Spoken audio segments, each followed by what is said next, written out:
Europe 1, 8h37, Patrick Cohen. Le fin mot de l'info. Bonjour Raphaël Antoven. Bonjour Patrick, bonjour à tous. Bienveillance et ouverture au monde. Mais oui, bien sûr.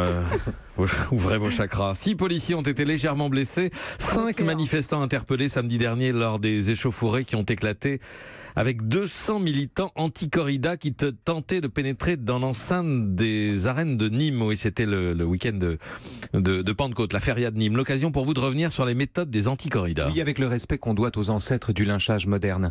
Car les anti-corridas ou anticorps sont les grands-pères du procès d'intention. L'anti-corrida, c'est la première cause commune à l'ère d'Internet. C'est la première meute organisée.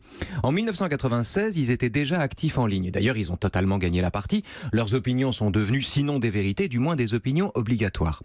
Et il est étonnant à ce titre que cette horde-là, la horde anti-corrida, si vieille et si majoritaire soit-elle, conserve obstinément les méthodes des groupuscules.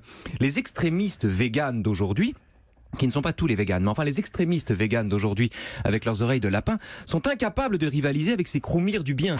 Le discours des anticorps est archi répandu, mais leur méthode reste violente. Ils se conduisent comme des activistes alors que tout le monde est d'accord avec eux. Vous voulez dire qu'ils exagèrent un peu la gravité du danger qu'ils combattent ? Je veux dire qu'ils nuisent au combat qu'ils mènent et qu'ils se privent d'une victoire totale en devenant eux-mêmes des matadors.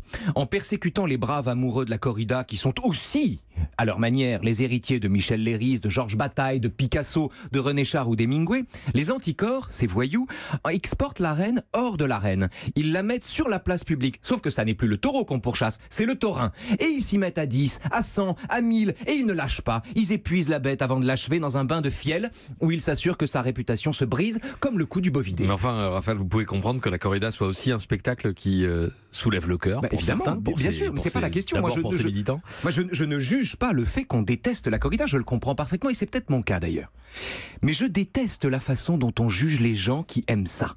Et ce qui m'intéresse, c'est que les anticorps, par leur manière, leur violence et leur fascination pour le sang, reproduisent sans le vouloir le spectacle qu'ils vomissent.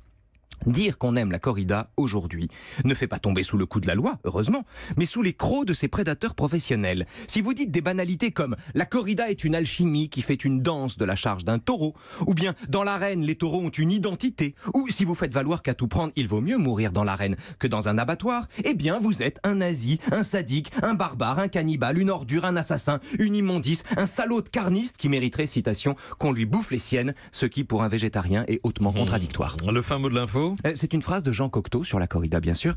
La haine est absente d'une corrida, n'y règne que la peur et l'amour. Raphaël Antoven. À demain. À demain avec le courrier que vous recevrez et que vous apporterez.